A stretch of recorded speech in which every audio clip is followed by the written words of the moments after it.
Welcome to Map My Study. Welcome to EduClub TV.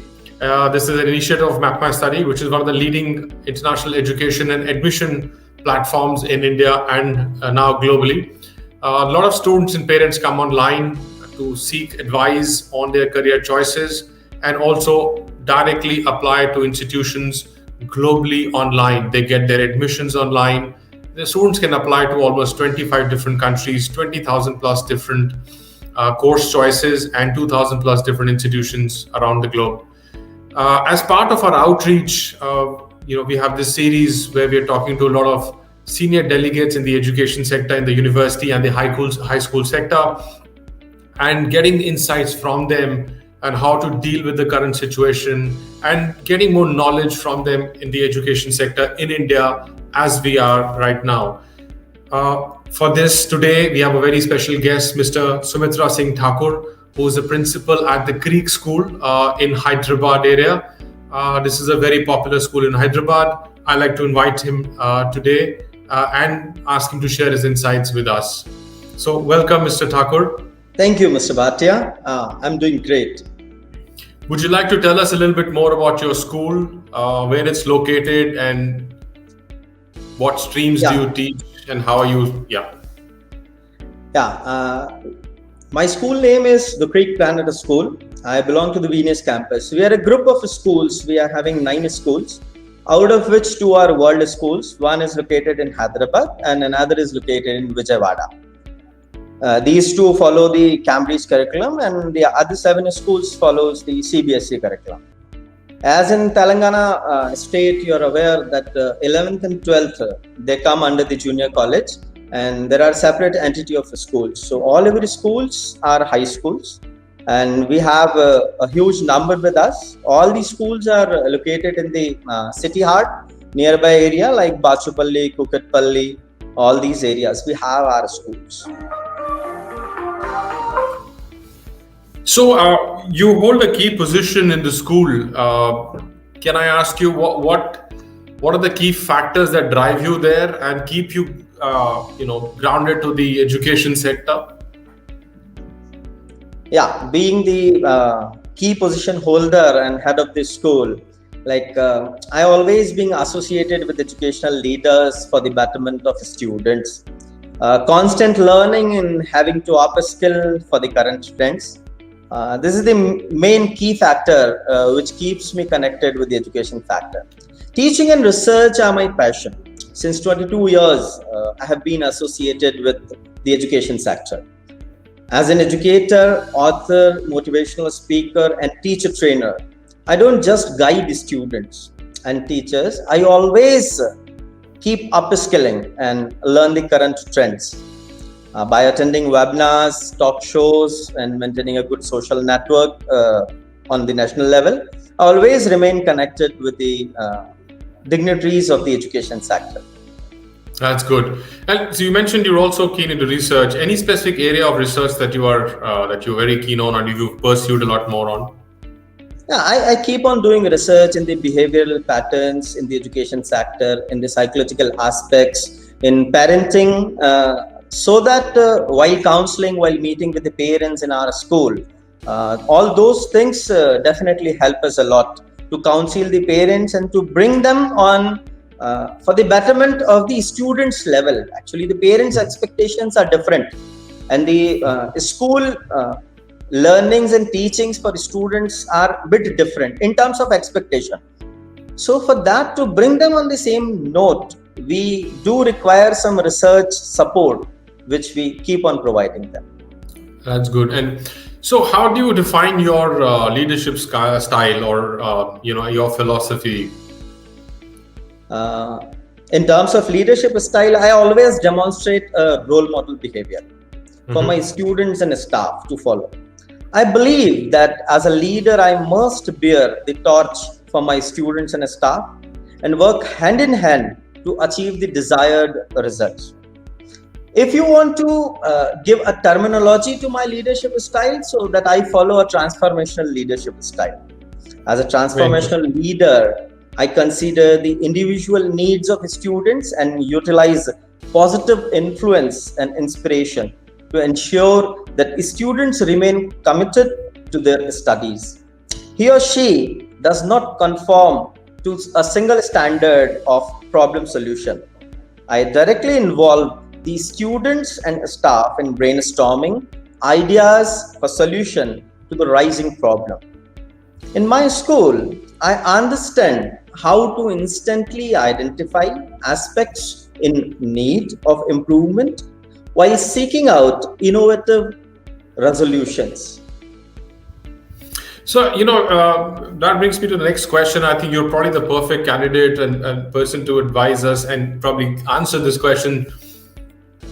What kind of advice would you give the current youth and the students who are passing out from schools and colleges? We see that there's a lot of confusion in them, the career advice not being given properly. But as a senior educator, leader, what kind of message would you give them? How do you inspire? Yeah. One line statement, if I wish to give, is survival of the fittest.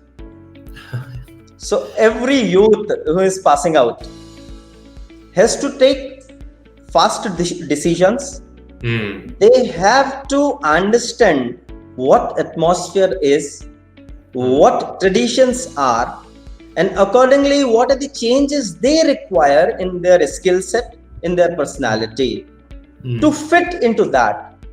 If you are fittest in the survival, then definitely you will be a successful leader, person, follower. It all depends. Everywhere you need a success. If even you are a follower, you have to be successful being a follower.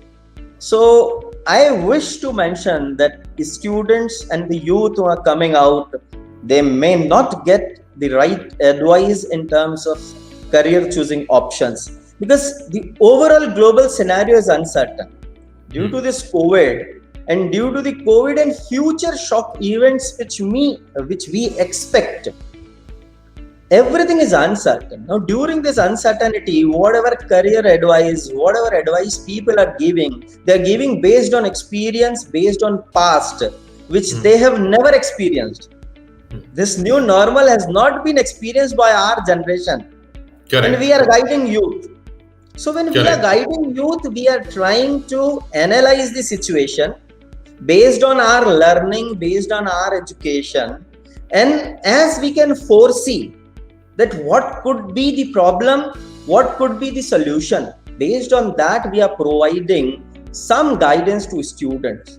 So the best thing, child, youth, student, everyone needs to understand what are the requirements to adjust in this current atmosphere, in current situation, and then they have to come out of it.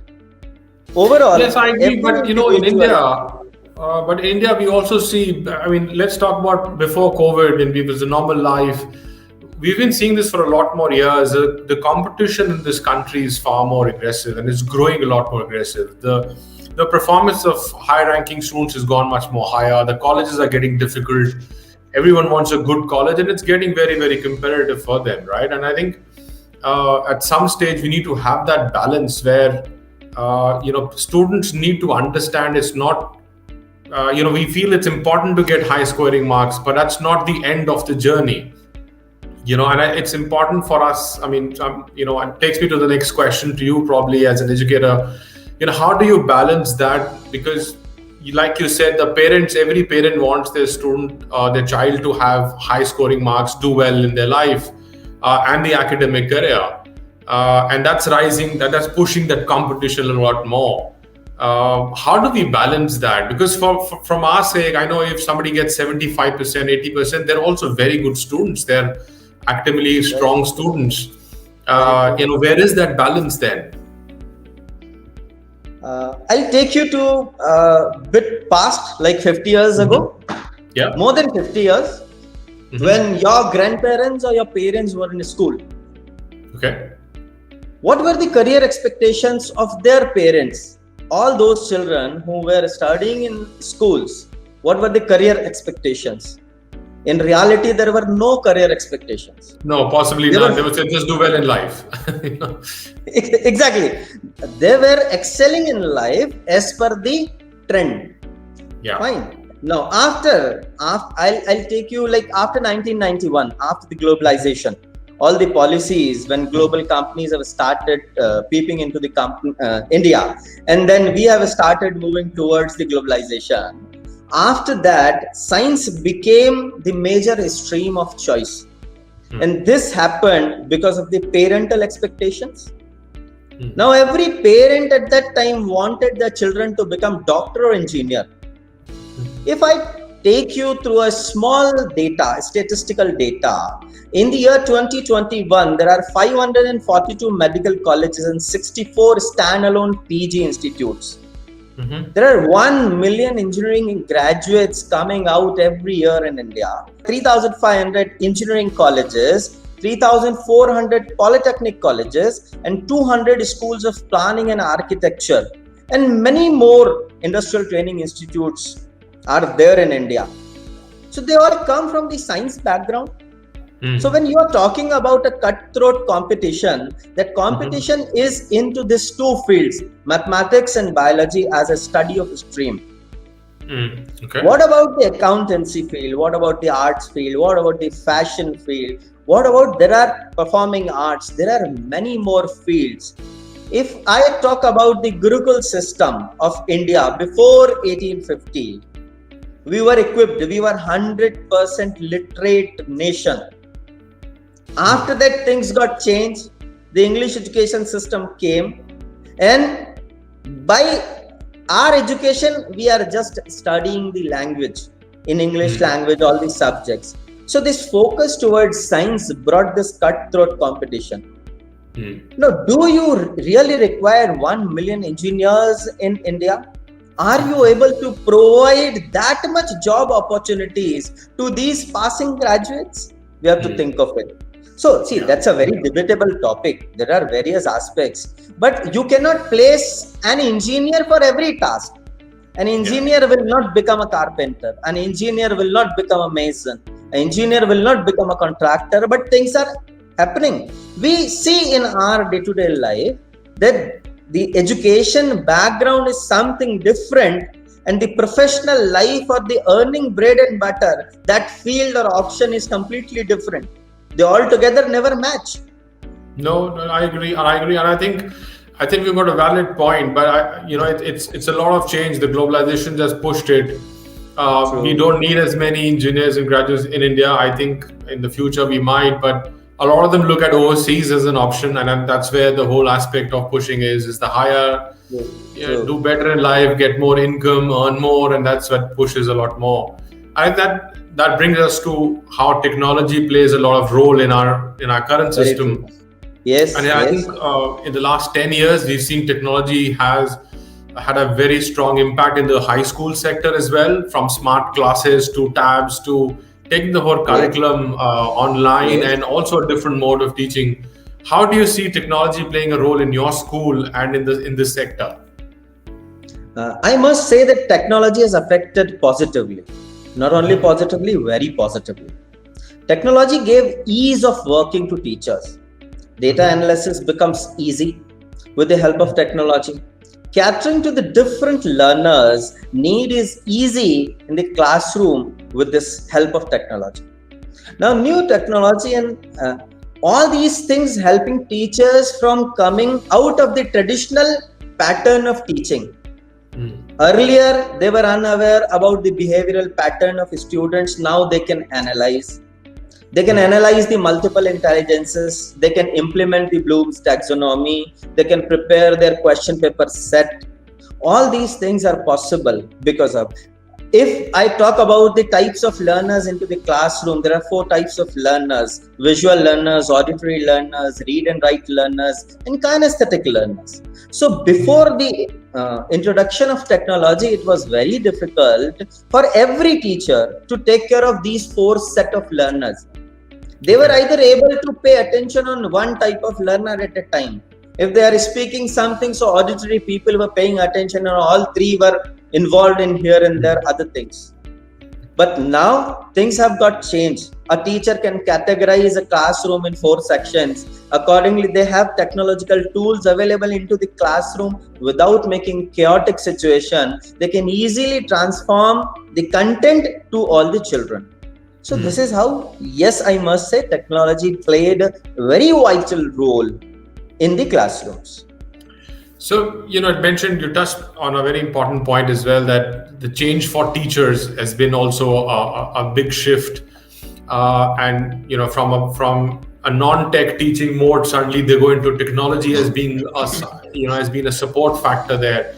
How did you manage that within your school, and, how did your teachers accept that change? Did you do any workshops to train them on it? I know a lot of teachers were not very tech savvy.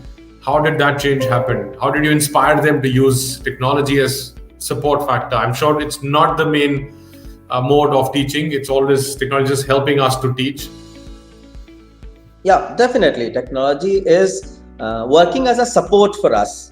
So in our group, in the pre-planned school group, we have the mother company named Future Edu Initiative, Futuristic Edu Initiative. So under this company, we keep on conducting training sessions for our teachers. We have all 9 campuses. So with a corporate office, we throughout the year, we keep on planning training sessions for our in-house teachers. Along with the in-house teachers, now we are also planning to go for out-house teachers. From coming session, we will work on that out-house teachers training also. Other than the CBSE conducted trainings, for all teaching methodological trainings, we keep on conduct trainings for our teachers. We provide them all technological tools, for example, laptops, digital slates. We have our own SAP, customized SAP for the betterment of the teaching methodologies in terms of the all analysis. Which child is able to score good marks, which child is not able to score good marks, what are the reasons, where are the subjects a child is lacking. That analytical part for a teacher doing manually is almost very difficult. So we support teacher and provide the data so that the way we filter at home, we filter in school. So a bunch of student comes out where a teacher need to pay full attention.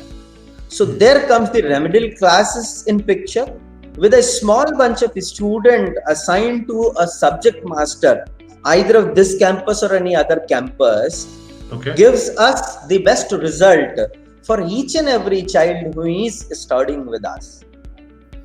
Very interesting. Very interesting. So I think because you already have a system inbuilt with your parent company, you're able to use the most effective tools with technology. Do you think the EdTech is currently, the way it is fulfilling the need of the K-12 education, or is it still a long shot? It is still a long shot. So what's missing? What's missing in the current system, and where do you think it should go? Yeah, the missing part is the emotional connect. Connect of the teacher. In the traditional teaching, that emotional connect with the student. For example, I'll say in a primary class, suppose you want to make a child learn tables in mathematics subject. Child is intelligent but not able to learn the table. If you go through technology, what will you do? You will analyze table, worksheet was assigned, recitation was assigned, and out of 10 or out of 20 some marks calculated, and he has received less marks. A practice session again for a table. This is what technology can do. But being an intelligent child, the child is facing either a bullying issue or a parental clash issue at home, because of which he is not able to focus. The focused attention, if we talk by Daniel Goleman, if you go through a book wrote by Daniel Goleman by the title Focused Attention, you will come to know that focused attention come only when you have a serene mindset. You are happy from inside. If you are not happy, so that happiness, till now it might possible I am not updated. I am also a human being. You are more technical than me.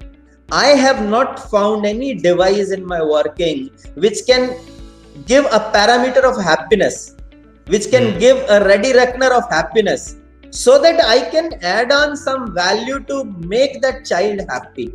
This all comes with a connect, the face-to-face counseling, the physical connect. So technology can tell us the missing component of the subject delivery, content delivery. But why my mind is closed? My mind is closed. I'm not ready to listen. As a student in class, I'm not ready to listen because I'm suffering by either some disease or a mental trauma. This no technology can identify. So I think it's a lot to do with a technology where it's a facial recognition software which tells every student's mood of the day, and then tells the teacher how do you now emotionally manage the student. But I think it's an important thing. I understand that, and I think human touch point and an emotional barrier is this needs to be removed, and I think that is far more important. A teacher as a human being needs to connect with the student as a human being. And that's where we see, look, I think it's a long shot. We don't know where we go, but we might have those facial recognition entering every classroom. Every student's mood is checked. You never know. So how important do you think is to change the mindset of teachers from a very teacher-centric to a very learner-centric methodology of teaching? See, this change is most vital part of today's educational scenario. Okay. At the same time, teachers have also understood very well that they must be student-centric to get the best performance from them. Now it is not a long shot that teachers are into the classroom, they're going as a teacher-centric attitude. It may exist with few percentage. Within a due course of coming years, that will also move down. So most of the teachers have already adopted the student-centric methodologies, and remaining, they're moving ahead on this path. So it is not a big deal now to have a student-centric atmosphere into the classroom. And also with the help of all these technological aids, our classroom, they also become the student-centric. They're not teacher-centric. Because with one set of device, with some books, with the auditory aspect or with the visual aspect, they have to go and approach the student. It is not that in classroom there is a chair kept and all students are lining up with the teacher to show the copies and all. These kind of pictures are not nowadays. They were traditionally. Yeah, we studied in that kind of schools. That era. That era. That was a different era.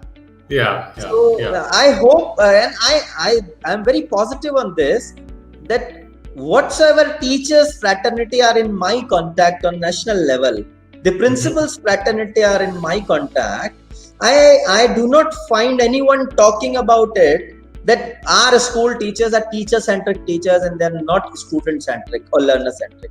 So the scenario has got changed. And what you're saying is across the board, across India, many schools have all changed themselves to very student-centric right now in these days. Absolutely. That's very important. Right. So that brings me to the next few questions, which are a lot to do with career choices and stream selections. And we've seen these Bollywood movies made on it. With Amir Khan's also discussed that in a beautiful way movie. And we see that, and these decisions are made at a very early stage when you're looking at your career forward and selecting your stream essentially. Should I go science? Should I go humanities? Do I go commerce? And you end up realizing that, look, maybe science was not meant for me, commerce was good for me. And we see that is affecting their future growth. And that's where, you don't get the job you like, things like those. How do you deal with this within the school system that you have? Because at that early age, you are looking at students selecting the streams. How do you deal with that? Do you have any, second question is, do you have any system in place that allows and helps students to discover what is the best for them in terms of career choice and streams? Yeah, to answer your first question, to be honest, at this moment, we are moving with the flow. Okay. The parental demands are majorly for the science stream. That is why all this coaching pattern pan India that is working everywhere. Students are taking admissions in coaching classes. They are preparing for their medical or engineering exams, and they are moving out of that system after non-selection, and then they decide what I need to do. This any one school, I being a principal, whatever system I'll set to come out of this problem, I will not be able to do it at my own. We need a national revolution for this, and this national revolution is already in place, which will be implemented through this NEP in next 1 or 2 years. The results will be visible in coming 5 years. CBSE and NCERT, they have already incorporated all the vocational choice courses from standard 6th. Okay. They are implementing learnings in regional language up to standard 5. See, I proudly say that I learned my school education, I learned all the subjects in my mother tongue. Okay. I am much better in comparison to the children who are studying in non-mother tongue. See, exceptions are there. This is a debatable point. People may oppose me. That's fine. I accept it. My point is, I'm a big supporter of all subject teachings into a regional language, because a child who is having exposure of regional language, if you provide the content in the same language, child needs to do the hard work to understand the concept. Right now, child needs to do the hard work for understanding foreign language.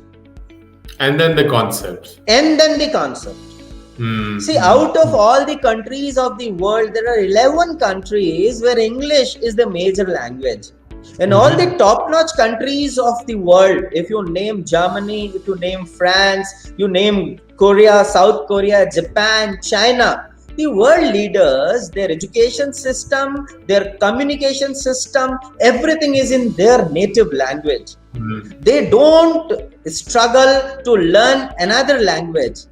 They learn another language once they want to move out to foreign land, or they need to deal with a foreign company, then only they learn language.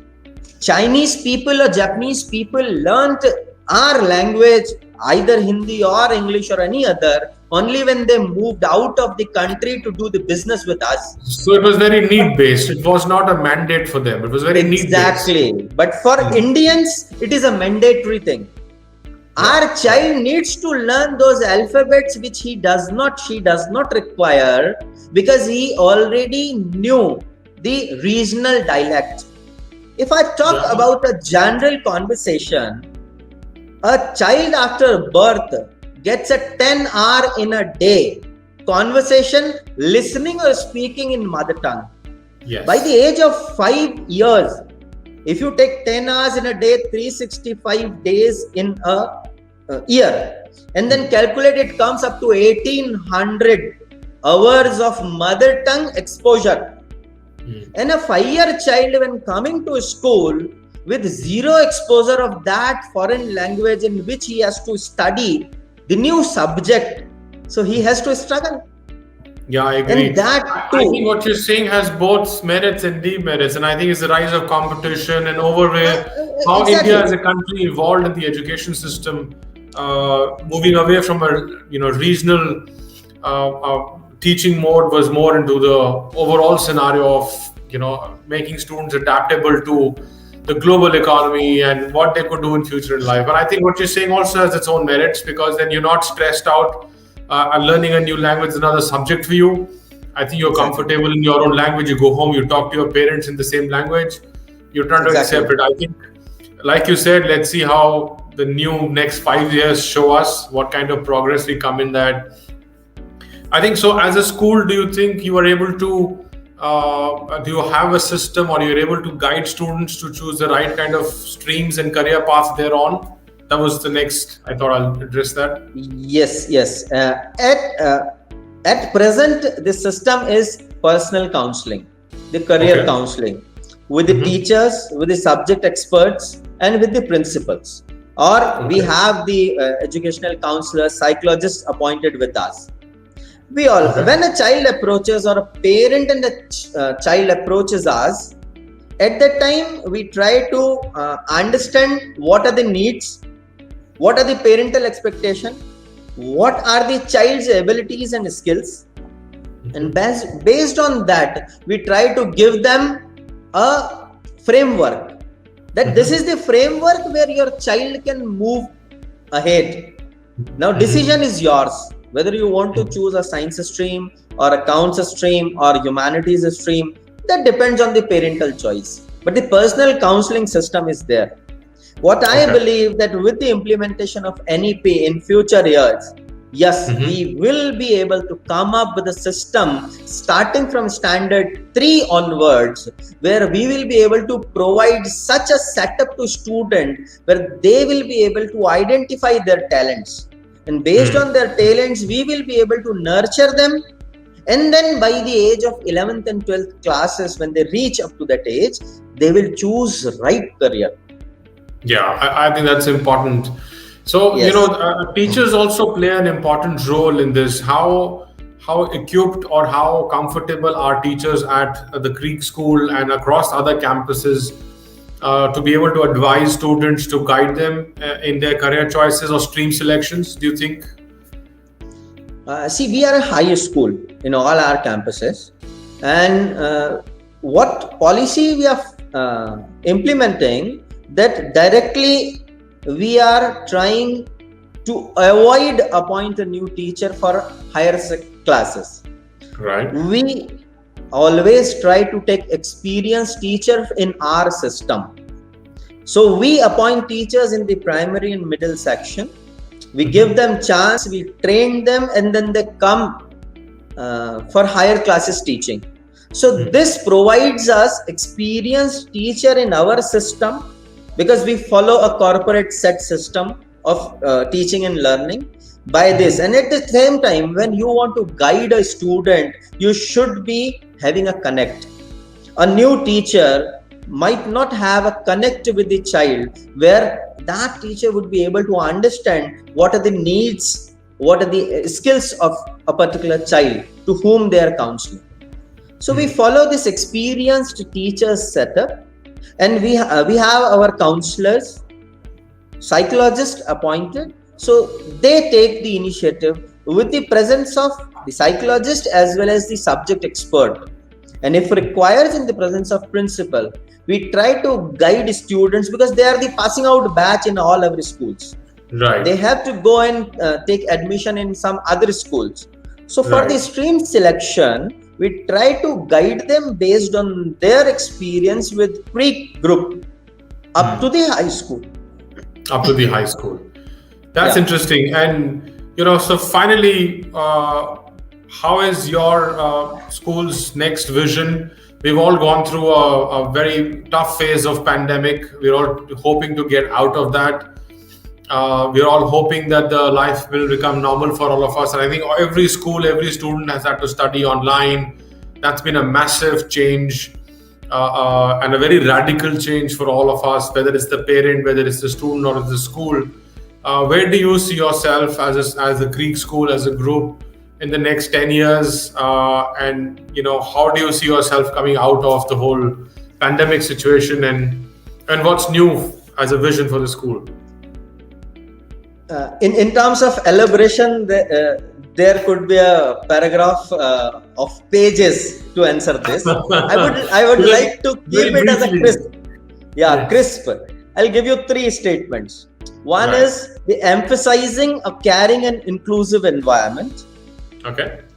Equip staff and students to embrace their ownership roles. Right. Equip students to adopt digital skills and get future ready. Perfect. These are the 3 things which we are looking for in the coming years, keeping the uncertainty of the future in mind. Yes, and I think you rightly put it, keeping the uncertainty of the future in mind. We do not know how many years we still have to live with this as a system, as a school. Everyone's got big infrastructures. We do not know what's going to happen. So, look, thank you very much. Thank you very much for your time and all the insights you gave us. It was good to have you with us on EduClub TV and with Map My Study. So, best of luck for the next few years. I hope you take your vision forward, and I hope you all come out of this tough situation and an unwanted situation of the pandemic, and we go back to our normal lives. So, thank you very much. Thank you. Thank you. Thank you very much for calling me on your platform. Thank you. Most welcome. Thank you.